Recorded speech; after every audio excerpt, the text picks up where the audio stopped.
A significant element to most ranches is your finances, which means a relationship with a banking institution. But could you do what you're doing now without the bank, or maybe just less of a reliance on a bank? It's you being the banker, and you have to take responsibility for that. Mary Jo Irmen, author of the book Farming Without the Bank, is my guest as we discuss her book and a concept of what she believes could be a useful financing tool for those of us in agricultural operations. But if you think this show is all about selling this concept, think again. When I meet with a client and they don't know their numbers and they're ticked off at their banker, I'm like, your banker is not the problem. You are the problem. Join us on this episode of the Working Ranch Radio Show.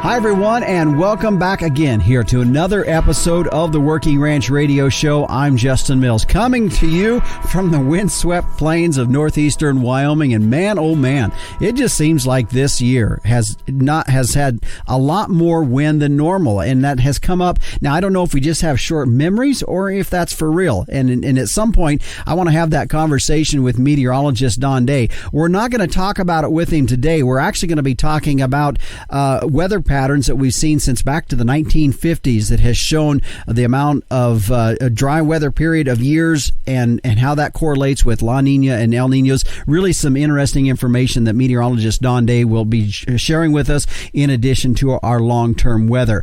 On our show today, as we said at the top of the program, we're going to be talking a little bit about financing as we have our guest today, Mary Jo Irmen, who's a farm finance consultant and author of the book Farming Without the Bank. And again, I want to reiterate, not only are we going to be talking about her book and some of the things that she has in her book, but I think there's going to be some of our discussion that she and I have that I think you're going to find very, very useful, whether or not you choose to follow through or look further into what she is talking about in the concept with her book, Farming Without the Bank. That is going to be their featured interview today.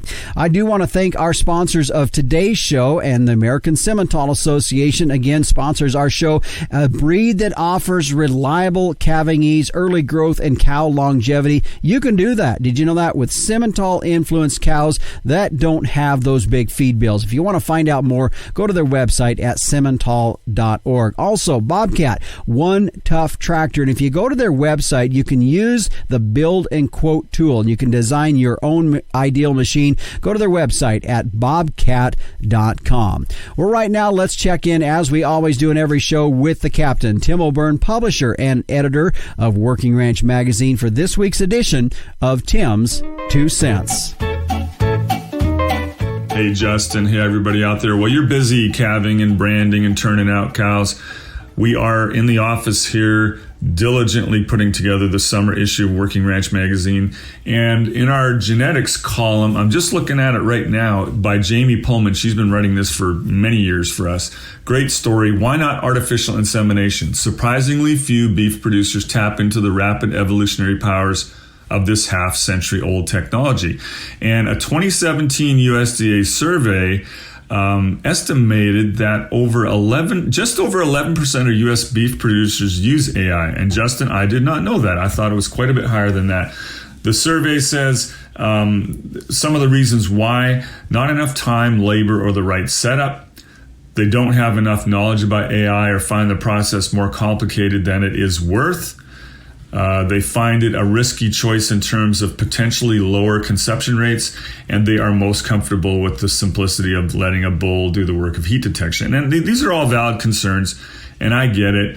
But listen to this. The North Florida Research and Education Center began using an extensive AI program in 2008 on 300 cows in order to shorten the breeding season and increase calf value for that herd. Over 5 years, the breeding season was reduced to 70 days from 120. By 2012, so just in over 5 years, calf value had increased by $124 per calf, just in improving the genetics and tightening up that calving window. So folks, check it out. Next issue, summer issue, Working Ranch Magazine. It should be in your mailboxes about the middle of June. Back to you, Justin. I know you got a great show. All right, thanks, Captain. And folks, if you do not have your subscription to the Working Ranch magazine, may I suggest going to the website at workingranchmag.com and you can get your subscription started today. Well, stay with us. Coming up next, Mary Jo Irmen is my guest, author of the book Farming Without the Bank. And folks, I want to tell you, not only are we going to be talking a little bit about the concepts are contained in her book, but we're going to be going a little bit deeper than that. And our discussion as we talk about farm financing, regardless of what the concept is in her book, I think you will find extremely useful and beneficial. We'll be back when we return on the Working Ranch Radio Show. Living in the country means working in the country, and that calls for a tough tractor. Well, Bobcat has 15 models in its compact tractor lineup from 21 to 58 horsepower. With the help of your local Bobcat dealer, you'll find a perfect match for your property and to-do list. Get a look at all the different models at bobcat.com, and while you're there, use the Build and Quote tool to design your ideal machine. Get yourself one tough tractor from one tough animal. Bobcat. Visit bobcat.com. And welcome back to the Working Ranch Radio Show. I'm Justin Mills. We thank you for joining us here on our program as we head now into our featured interview today. And as we said at the top of the program, we're going to be getting into this topic. I know for some folks here in the ranching industry, maybe you've heard of this topic and maybe you haven't. But nevertheless, if you are in ranching, you probably have to deal with finances, and it is a big part of our businesses.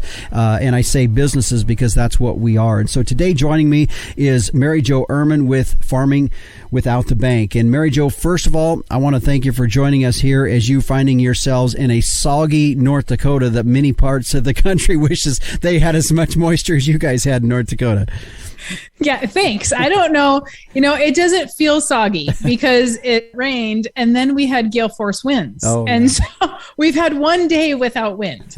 So I can't even say that it's soggy. Okay. Well, the moisture is better than it was last year, but let's get into we're going to talk about a lot of different things, folks. And first of all, Mary Jo, I want to set this up in the fact of what brought this about from where you're at as a financial advisor that really brought this out in the fact that you said, man, this is something that I feel as a farm girl, ranch girl yourself, that you felt this could be useful. So let's go back and set this up and the dynamics within ranching and farming that you feel this has some usability to it. So I came across so I'm not a financial advisor in the sense of like stocks and bonds, and I don't hold a financial advisor license. So I just want to clear that up right away. But I teach the infinite banking concept. I learned about that concept in 2010. Right after I lost 50% of my money in the market. And I was like, this is not what I had planned for. Mm-hmm. And so, of course, you call your financial advisor and they say, hang in there, it'll come back. And in the midst of all of that, I found the infinite banking concept. So once I saw the concept, I thought, oh my gosh, this is exactly what farmers and ranchers need, because I come from a farm ranch background. My dad was a purebred breeder for almost 30 years, I believe. And my brother and my dad still farm together. And so I'm like, they need this, right? Because they go to the bank and the bank says, oh, hey, sorry, you can't have money this year. Or, hey, you better sell grain right now, or you better sell cows right now. And I also watched my dad buy things at auction when my grandparents died. And I saw that whole family transition and how that went. And people didn't talk to each other for a few years after that. Mm-hmm. And it just... not everybody was on the same page. Mm-hmm. And I've seen the struggle, right? So I said, this can help them. And then nobody believed me, Justin. Because at the time, corn was $7 a bushel. Yeah. Right. We had a high in the market. When I wrote my book, we had a high in the market. And farmers would literally laugh at me in my face as they walked by me at a farm show. And they're like, I don't need you because corn is so high. I don't need you. And they would walk over to the John Deere show space or the Case IH, and they're just looking for things to buy to avoid taxes. And I thought, you know what? This is ridiculous. Well, you guys have met your match because I'm ornery and you're ornery. And so I'm going to write a book and you're going to read it, because I was showing them numbers, but what they were missing was the concept and the thought process around utilizing money. Mm-hmm. And we have to fix that. Then we can go into the numbers. And so I wrote the book, and now they read the book and it's a whole different ballgame, right? Because they're saying, oh my gosh, these things really are happening. Mm-hmm. And even, I tell a funny story. Even my dad is like, Mary Jo, I've had the same banker for 30 years and I can just call him and tell him I need money. I said, until you can't. What happens if that small town bank gets bought out and now he has to go to the board because he no longer has the power? And lo and behold, that happened about 3 years later. Yeah. He got bought out by a big bank and he still doesn't have any problems, right? But the banker can't just make that decision off of his cuff anymore because now we have a board to go to. And so as much as farmers and ranchers like to tell me, well, I don't have a problem with my banker. Well, that's fantastic because we all need bankers. I use bankers. So that's great. And I love it when it works out. But do we want them to always be the plan A? Mm-hmm. They should be plan B, not plan A. We should, if we need to get rid of them or if we want to use them, it should be an option to want to use them, not have to use them, and then not sleep at night because we have to make that bank payment. Mm-hmm. We have to sell when they tell us to. Sometimes they don't get the fertilizer or the chemical they need. I've had stories where, I've got seed, but then they won't lend me money for fertilizer or chemical. Well, okay, that's great. Now what do you do? Right? Or I've got money for cows, but they won't give me money for hay. Well, that's not going to work out so good. So at some time, the bank has to pull back too. Mm-hmm. And we've also seen that, when corn was high, every bank wanted to get into agriculture. Every single bank. Here's the money, here's the money, here's the money. As soon as commodity prices fell, those banks pulled out very quickly, leaving a lot of really good people that made payments without new loans going forward because they just wanted to jump out of agriculture. They didn't even want to be in it anymore. Mm-hmm. So we don't know what's going to happen. Hence, we should always be in control. Mm-hmm. Another dynamic that I think, and maybe younger generation ranchers like myself, I don't have a bunch of collateral, so I don't have a lot of land that I can put up for collateral. However, ranchers that have been in business a long, long time probably have that land for collateral. And as long as you have collateral, more than likely you're going to find a bank that would probably loan you money, knowing at the same time you're probably digging the hole just a little deeper every time. Mm-hmm. Absolutely. And so what's happening there is it's actually pretty crazy to look at my clientele and how many millennials I have mm-hmm. over the older generations. But what's happening is the older generation, let's just say the boomers go to the bank, and then the Gen Xers come in and they try to get a loan. Well, if they don't have a relationship with the bank's going to say, no, we're not lending you anything, or no, you don't have collateral. And so they're taking on that risk, and it's a risk. The bank is taking on a risk. We can't just expect them to hand over money. So even with the younger generation going in, a lot of them are going to FSA. Well, their collateral is your paycheck from your off the farm job and or the cattle that you're buying. And so I always tell some of my ranchers and farmers, I'm like, the best thing that you can hear is no. If the bank tells you no, that's actually really nice, because that's going to make you figure out how to get it done, but differently. And you might have to grow slower. We don't have to have, so many of these younger farmers and ranchers are like, well, Mary Jo, I need 300 head of cattle. I said, no, you need 40 acres and 10 head. Like, we have to start somewhere, right? Mm-hmm. We don't need to start as big as the guy next door. And when mom and dad transition out, let's say that you're coming in and taking over mom and dad's operation. Mm-hmm. Well, if mom and dad did not estate plan correctly to pass off some money for you to keep going, you're basically starting over. You didn't get it just handed to you. You got it with expenses and cows that still need to be fed and ground that still needs to be planted. And so this misconception that, oh, you got it because mom and dad helped you, but you don't know how that got transitioned. Mm-hmm. Like, you have no idea. So, and we're not passing it off correctly. That's another, that is a huge, in my opinion, it is the biggest issue that we have as to why we're losing farms, is because we're passing it off with debt. We're passing it off and making the next generation buy out the previous generation. Just because I was born there, I think that I should be entitled to something. When in fact, I haven't done squat in 20, 30 years, 40 years in some cases, but you still think because you were born there, you should get something. Mm-hmm. Like that, some of that needs to change. And then it won't be so hard for that next generation to get started, and we wouldn't need the banks as much. Mm-hmm.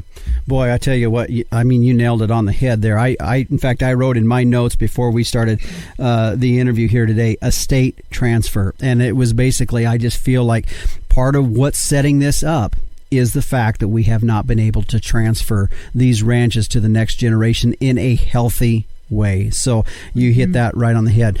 Folks, stay with us. We have more to come. We've set this up. Next segment, we're going to talk about kind of what this works. I'm visiting today with Mary Jo Irmen, who is the author of Farming Without the Bank book. You may have heard it. There's, of course, a website you can go to on that. We're going to talk about what this looks like to begin the implementation of it, how that would work on a ranch setting situation when we return on the Working Ranch Radio Show. At the American Akaushi Association, we're more than prime. The American Akaushi Association was created to help ranchers be more profitable and find opportunities when using Akaushi genetics in their herd. We focus on market opportunities for our members and offer support from conception to consumer. When you choose Akaushi, you have a network right there with you. Experience the difference at akaushi.com. That's AKAUSHI.com.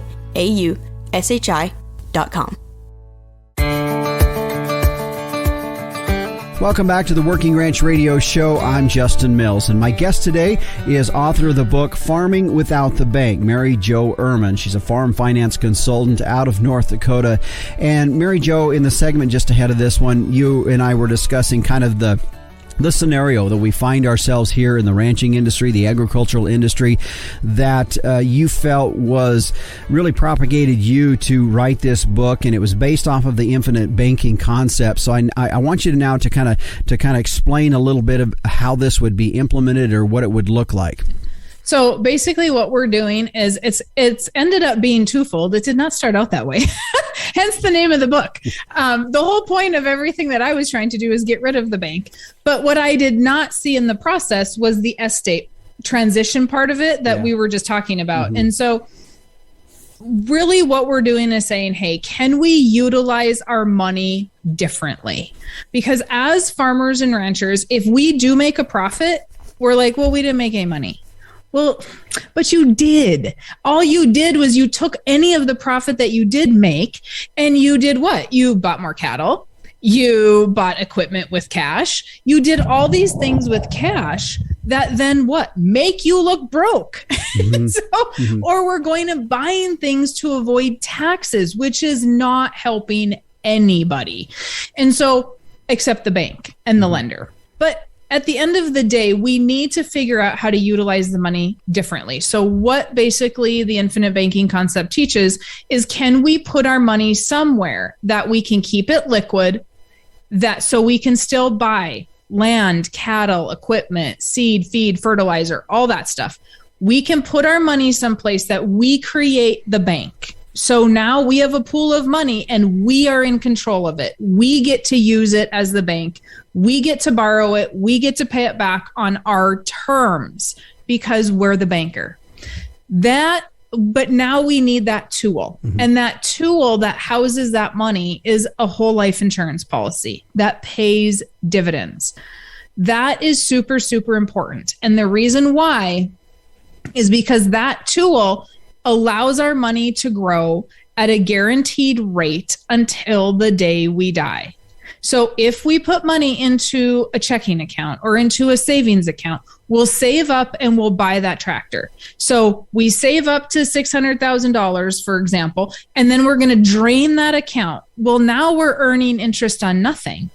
We could have been earning interest on $600,000, but now we're earning it on nothing. If we put that same money in a policy, it's going to earn us a guaranteed rate and a dividend until the day we die. Because when we need to use it, we go to the policy and we borrow against it, and it stays in the account. So it's very much like back in the 80s, people would borrow against a CD. And so because CDs paid 14, 15%, then they would walk over to the loan officer's office and they would say, hey, can I borrow $600,000? I got my CD earning 15%. And the loan officer would say, sure, we'll just use your CD as collateral.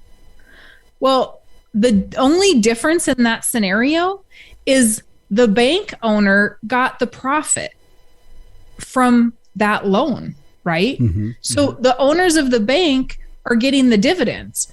In the whole life scenario, I am getting the dividend because I'm part owner of that company.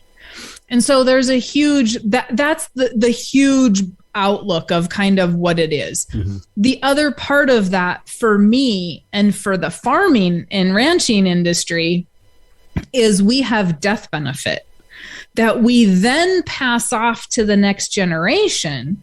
And that either goes to the off the farm kids, or it's going to go to the kid on the farm. It's going to pay off debt so that we're transitioning without having the farm kid to buy out the off the farm kids, or we're leaving them with money. And we're doing that with a discounted dollar that is income tax free. So not only do we get to use our money, we get to earn interest on our money, uninterrupted compound interest and dividends. We get to pass the farm off and make sure we're saving farms instead of destroying them. Mm-hmm. Mm-hmm. You know, Nelson Nash was the gentleman that developed this concept. And he said, you finance everything you buy. You're either going to give up the ability to earn interest on that money, or you are going to pay interest to somebody else. So if you use cash, you gave up the ability to earn interest for a depreciating asset. If you put it in an investment, it's going to earn you something as long as the market's up. And if you borrow from the bank, you're going to pay them interest. So interest it's not that cash doesn't cost you anything. Cash does cost you anything. We're just not taught to think that way. So as we look at this, and when Mary Jo mentioned that this is a whole life policy, I know a lot of probably folks, if you listen, I know a lot of our followers here are also the followers of Dave Ramsey, and instantly probably a red flag came up. We're going to address that later, but Mary Jo, I want to continue to talk a little bit more about this. So somebody says, okay, so it requires an investment in a whole life policy. What's that look like? I mean, I know typically it's probably about a 45-minute conversation with you that you have with somebody interested in that. How do we try to condense that down here into a couple minutes? So you're right. It is an hour and a half. It's actually an hour and a half conversation with me. So, but at the end of the day, it's really dependent on where are we financially. You know, I have clients that put $3,000 a year in to start premiums, and I have clients that do $500,000 of premium a year. Where are you financially? Normally, we're at $15,000, $20,000 a year. That is normal. Is that going to get you out of the banking system anytime soon if you need $1 million? No, but you didn't farm and need $1 million overnight either. So let's just use 20,000 as an example. Okay. If you put 20,000 of premium in, you can turn around and borrow 15 of that in 7 to 10 days. So we're really only putting in 5. That's buying death benefit because it's still life insurance. But the other 15, we're going to borrow against that, and we're going to go buy seed, fertilizer, cows, whatever that you need to buy with it, side by sides. We're going to use it, and then you get to decide how you want to pay that back. So for example, let's say that you put 20,000 in, you borrow 15 because you need to buy hay. Well, you might want to pay that back in 12 months because you might need hay again next year, right? Mm-hmm. So you're going to treat it like an operating note. You're going to pay it back in 12 months. If you buy $15,000 worth of cows, well, typically you're going to finance those 5 to 7 years. So you might say, you know what? I'm going to finance them. I'm going to pay it back over 7 years. I don't have to pay it back over 12 months. I have a gentleman that, and I love his story. So he was working off the ranch, and the plan was, we're going to buy mom and dad's ranch in 5-10 years. Well, dad got sick. He had to buy dad's ranch early. So he had a loan on his policy for 9 years before he ever paid any principal back. He paid the interest only, but that allowed him to get through some massive droughts, that allowed him to get the bank paid off. And he just carried that note in his policy, and nobody cared. Nobody was asking him, well, when are you going to pay that note? He bought bulls through that. He did some stuff with a house through that. He got married. He did all these things. And now this year he's like, okay, now I can pay that back because I have the bank taken care of. So it's been a process, but that's the whole point of it. Mm-hmm. And his money was still earning him the compound interest and dividends. So where you start is 100%. We have to sit down and look at those finances. You might be in a position where I say, you know what, Justin, I'm sorry, but you can't start. Mm-hmm. You're going to need to go to a ranching for profit school, or you're going to need to do something to figure out those finances. Because if you come to me and you don't know your books, it's not Mary Jo being the banker. It's you being the banker, and you have to take responsibility for that. So I'm going to go through some of your numbers, very general, but that general is going to give me an idea of how you're spending money and what you're doing. Mm-hmm. And can we shift some of it into whole life?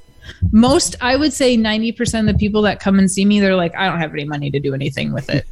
I don't have it. And I'm like, well, you just paid off a tractor. You just paid off a baler. You just paid off a cattle note. You just paid off a pickup. You bought a side-by-side last year with cash. You built a building last year with cash. Why did you spend cash on that stuff? Why didn't we run it through the policy first? And then we'll go over mm-hmm. those strategies. Mm-hmm. And you brought up a really good point that it's like you're reading my mind. And the next question I was going to ask here, because you said, as you sit and you go through the numbers with somebody, it may not fit at this point in time, and so that leads me to this thing, is that it takes some discipline, because I've got a brother that's a banker. I actually spent a little bit of time after I'd left Billings, Montana, to come back to the ranch just for a period of time with a bank, and they're going to say, if I can just hear my brother, he's going to say, but you got to be disciplined. If you can't be disciplined, this is maybe not the tool. Nope. If you want me to be the banker, And so this is the one thing that I've learned over the years. I've talked to thousands of farmers, and the one thing that I have learned is I actually am the banker's best friend, because bankers are scared of me just by the title of the book, right? Yeah. At the end of the day, I'm like, there are two sides to every story. And I can tell you, when I meet with a client and they don't know their numbers and they're ticked off at their banker, I'm like, your banker is not the problem. You are the problem, because I wouldn't lend you money. If you came and asked me for money, I would tell you the same thing the banker's telling you. Mm-hmm. Where are your numbers? When you go to the banker and you want him to run your operation, then he's running your operation. If you don't know your numbers, why should they lend money to you? Because I wouldn't. Yeah. And if we can get them, here's the other thing. If we can get you profitable, if I can come in and say, you know what, do you need that new piece of equipment? Are we really needing to buy that to avoid taxes? Because you're going to buy this piece of equipment to avoid taxes, then you're going to go to the bank and you're going to pay them interest.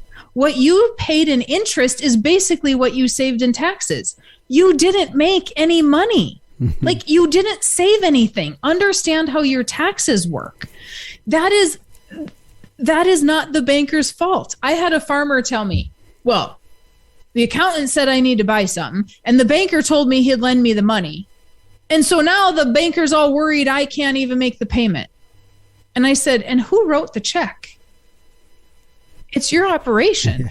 You wrote the check. You didn't have to take the money, and you didn't have to take the accountant's advice, but you chose to. So don't be so hard on the banker, because he's running a business and he knows what his bottom line is. You don't know your bottom line. And farming and ranching is a business, and you need to start running it like a business.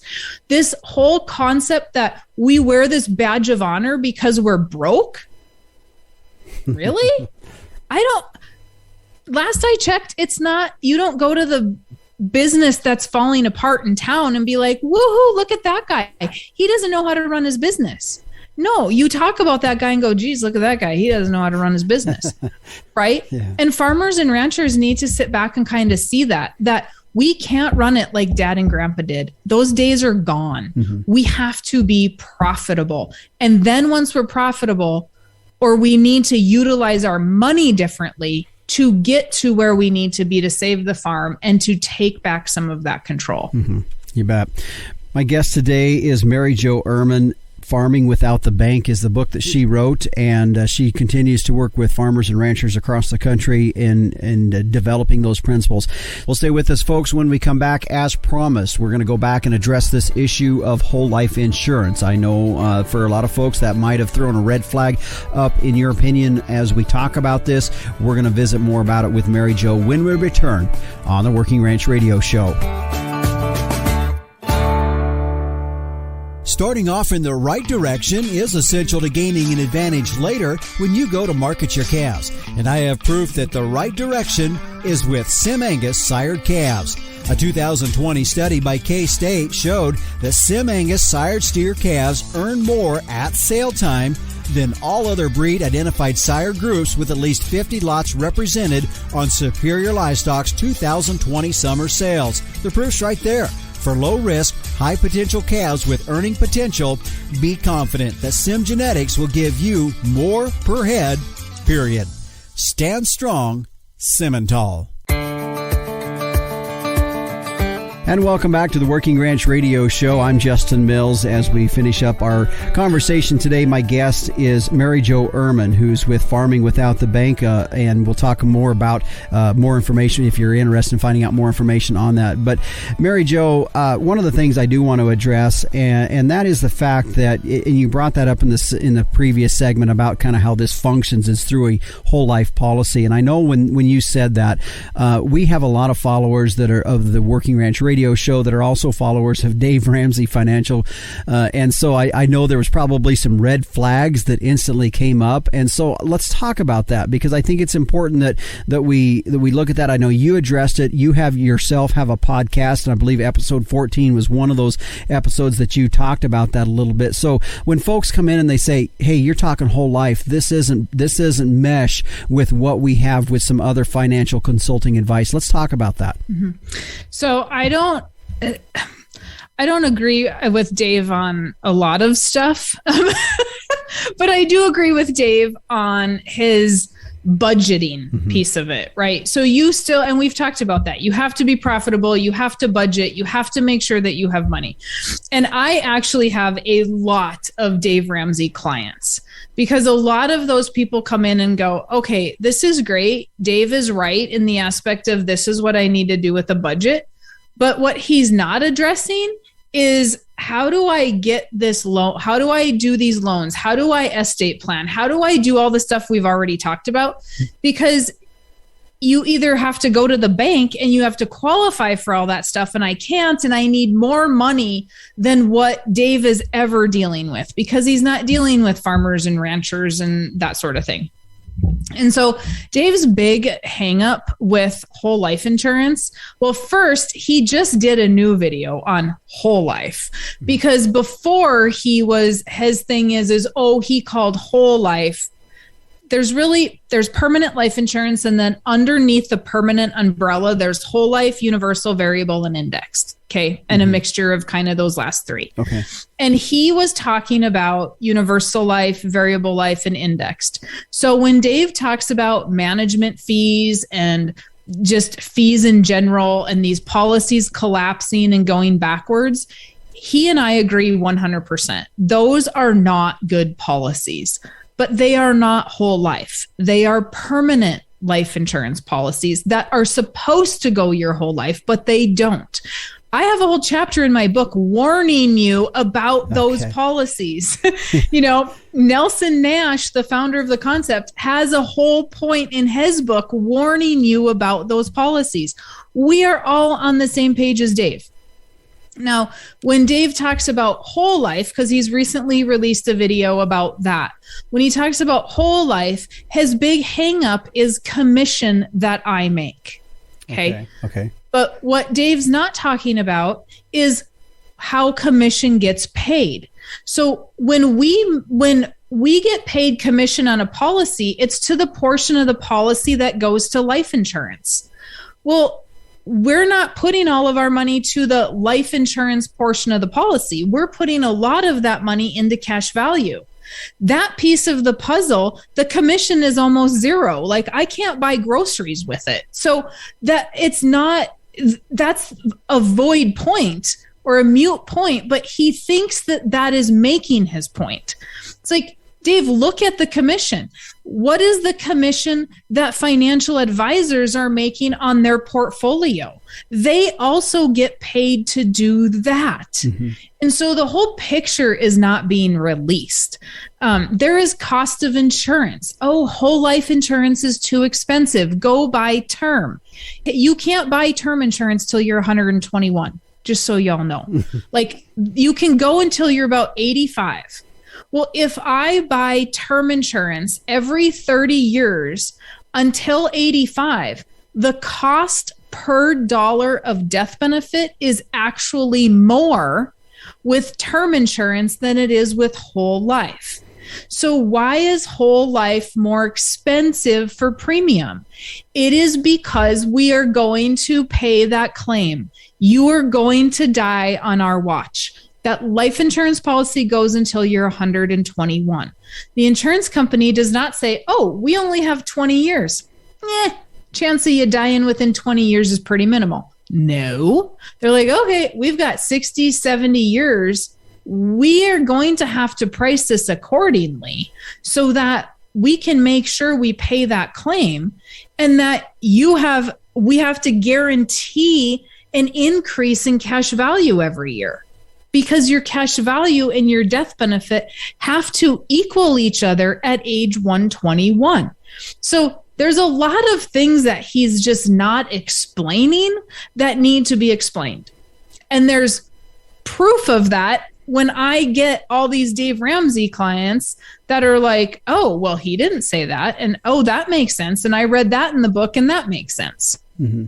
I actually had a client during COVID that he was a Dave Ramsey coach. And he said, Mary Jo, this is the second time I have gone broke because of the economy. The first time was in 08 and 09. My company got shut down. I had to drain my IRA. The second time was during COVID. I had to shut my company down and I had to drain my 401k or my IRA to live. He said, I did not have any debt. I was living exactly like Dave told me, but I did not have any passive income. Mm-hmm. And so I have to start over. I have nothing. And now I have $13,000 of credit card debt because I didn't have any passive income.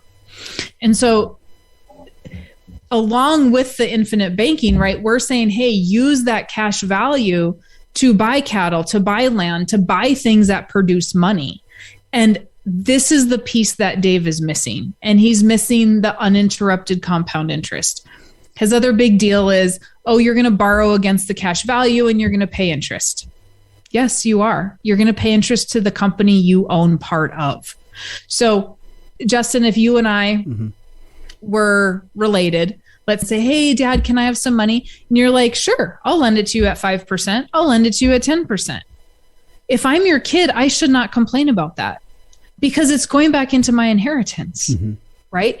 Same thing with whole life insurance. Yes, I am borrowing at an interest rate because they are acting like a bank at that point.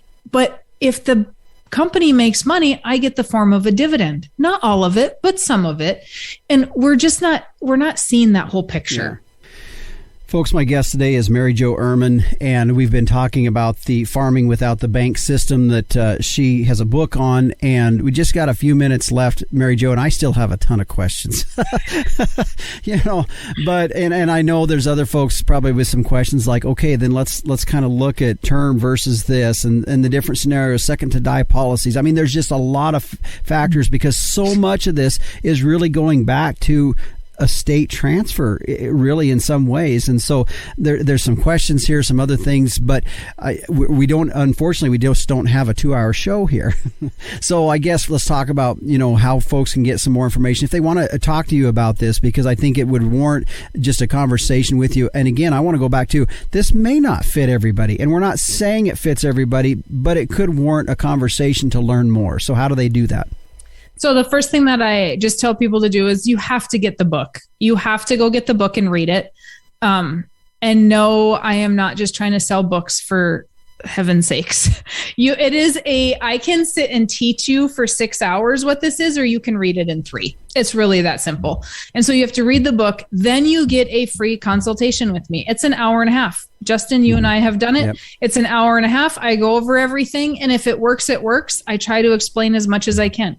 I have 2 podcasts. I have Farming Without the Bank and I have Without the Bank. So 2 podcasts that I am constantly giving information on. The second to die policies. I'm pretty sure I've done one on that because I don't like them. I think they're a waste of money. I just did one on index universal and variable policies and why they are not good for estate planning and why they're not good for infinite banking and the Dave Ramsey one. And so there's a lot of information there. So that's where you start. Schedule your appointment. We talk. I'm not going to sell you anything. If it works, it works. If it doesn't, it doesn't work, but I probably made a new friend. Yeah, you bet. So farmingwithoutthebank.com is the website, correct? And yes. They can just go on there and they can find out more information. They can also get hooked up with you in terms of if they want to schedule that or get the book ordered. So, and like you say, the book is just a supplement. Really, and it's not a hard read. I unfortunately, this is just an audio podcast. I'm holding the book here, and it's really simple to get through. So it can be something you can do. So Mary Jo, I sure appreciate you joining us. Folks, you don't realize we had actually a really long conversation before we ever hit the record button that we both enjoyed. And so, but we did record this part of it here, and I want to thank you for joining us here on the Working Ranch Radio Show. Yeah, you're welcome. Thanks for having me. And again, my guest today has been Mary Jo Irmen, author of the book Farming Without the Bank. And I do want to reiterate that this is a tool. It may work for some, it may not for others. And by no means is this the silver bullet that's just going to make all your financial issues go away, but it might be a tool that could be used by some. So if you have any questions, please don't hesitate to reach out to Mary Jo and let her know. Well, stay with us. Coming up next, meteorologist Don Day joins us with a look at our long-term weather when we return on the Working Ranch Radio Show.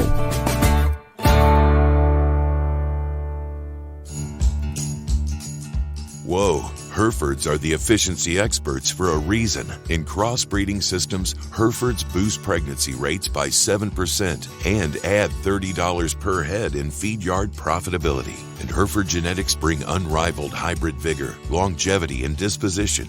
Now that'll stop you in your tracks. Come home to Hereford for more pounds, more calves, and more profit. Visit Hereford.org for a sale near you. And welcome back to the Working Ranch Radio Show. Justin Mills here with you as meteorologist Don Day joins us now with a look at our long-term weather. And we'll get to some of that weather forecasting in just a little bit. But Don, one of the things that you have talked about here on our program before and does have an effect in our weather pattern across the country, and it's kind of a mouthful. I've been practicing here. I'm going to spit it out and see if it comes out all right. And that's Pacific Decadal Oscillation. And that is an aspect that we've talked about here before. And I want you to kind of hit back on that again and kind of how it correlates to what we're seeing with weather across our country here today.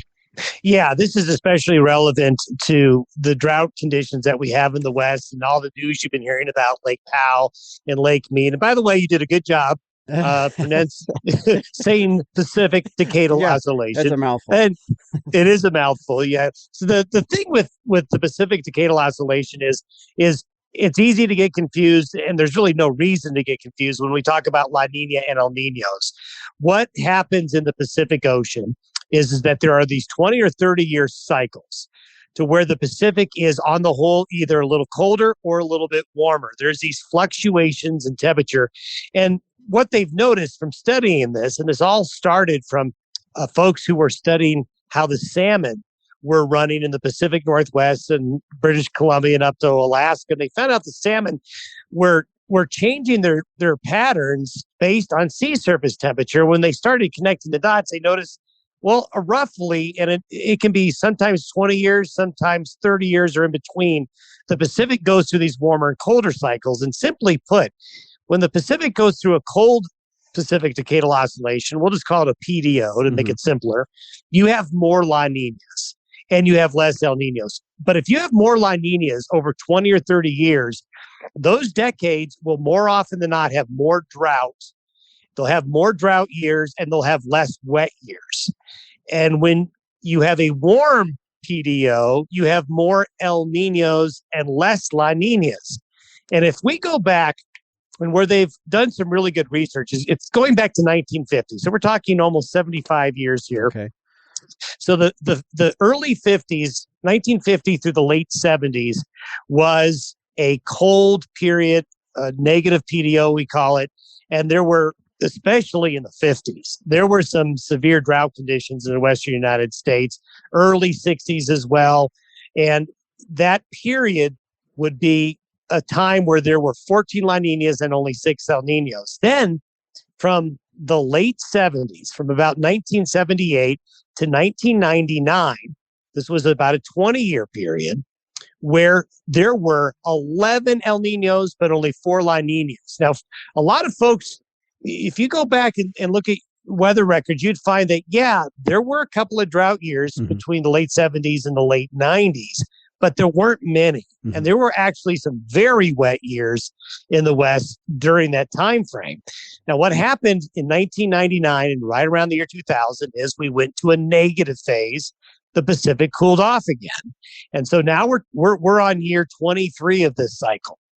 And we have since then had 13 La Ninas and only 4 El Niños. So when you start connecting the dots, you find out that and this is why we talk so much about the Pacific is that when we have a higher frequency of La Ninas, when you start putting it 10 to 20 or 30 years in a row, this is where you have these prolonged periods of drier conditions. And then when you superimpose the last 23 years in the Western United States, and really even going back to the late 70s, the population growth in the Western United States, and we're talking Arizona, we're talking Phoenix, Tucson, talking Las Vegas. You're talking about the amount of people needing the water in the Colorado River Basin and everywhere else has gone up, while the last 25 years or so, roughly, precipitation has gone down. And that's a really bad recipe. Yeah. Well, that's an interesting dynamic to look at. And folks, I would encourage you, if you want to go back and look at Don Day's podcast back on the 12th of May, if you go back and look at that, you're going to see that graph that he was talking about when we look at the amounts of La Ninas, El Niños in those different periods of time frame. Let's look at our weather forecast now as we look across the country. We're still seeing, as in the springtime of the year, a lot of weather moving across the northern portions of the country. And then now we're starting starting to also kind of getting into more of the typical summer thunderstorm patterns in the afternoons? Some of that starting to happen a little bit more frequently now? Yeah, I think we're not quite there yet. But we're close to seeing these really strong storms go across the north of the United States and causing all the wind in the central and southern plains while bringing more wet weather to the northern plains. The northern plains and parts of the northern Rockies just got another really good dose of precipitation, but now it's starting to warm up. And what we're going to see in the week ahead, especially in the western United States, parts of the central, temperatures that I'm going to call mild. They're not going to be as warm as they've been this past week, especially in the Corn Belt, which got really, really warm. More of a moderate, typical mid-May weather pattern. And you mentioned it. There is going to be some good old-fashioned thunderstorm activity across parts of the central plains, the Midwest, and then back into parts of the western high plains. And we're hoping that some of that activity is going to get further south into parts of eastern Colorado, maybe parts of western Kansas. While we can't say it'll be widespread, there's at least some chances for that. Then we do see one more potentially stronger system coming out of the Pacific Northwest late next week and next weekend. That could end up being a pretty big weather maker in the sense that it could bring some decent precipitation, maybe severe weather. I think there's a really high likelihood of it. It's also one of these late May systems that could bring severe weather on the plains, Justin, and maybe some of the last high country snows of the season as well in parts of the central and northern Rockies, back into the Pacific Northwest as well. And if it can go far enough south, maybe by, let's say 7 days from now or so roughly, we'll start to see maybe parts of New Mexico, parts of Southwest Texas, maybe have some better chances of rain with that system, and parts of eastern Colorado as well. All right. Well, maybe some hope there for some folks down there in the central southern plains that have seen some pretty dry conditions. Don, we thank you for joining us here with a look at our long-term forecast here on the Working Ranch Radio Show. Thanks for having me. Meteorologist Don Day with a look at our long-term weather. His website can be found at dayweather.com. Well, stay with us. Coming up next, we're going to put a wrap on this week's show, and we'll talk about what's coming up on the next episode of the Working Ranch Radio Show. Do you have a young child, grandchild, niece, or nephew that loves the weather and wants to learn more? Day Weather has produced a children's weather journal full of weather facts, fun weather experiments, coloring pages, and pages to record weather observations for every season of the year. The weather journal is for ages 3 to 7 and designed to be fun and educational. The interactive weather projects are fun for the whole family to take part in. For only $10, the Day Weather Journal is a great gift idea for any occasion. Click on our Amazon link to order at dayweather.com.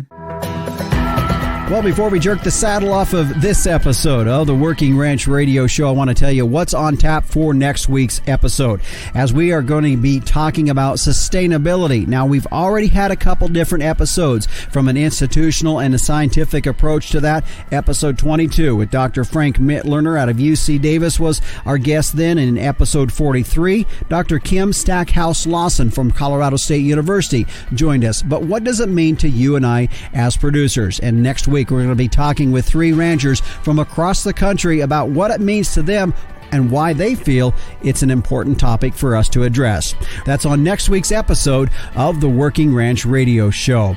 A thank you to the sponsors of today's program, the American Simmental Association. Heterosis works, which is why with Simmental, it's more per head, period. Find out more at simmental.org. And Bobcat One Tough Tractor. Visit bobcat.com and use the build and quote tool to design your ideal machine.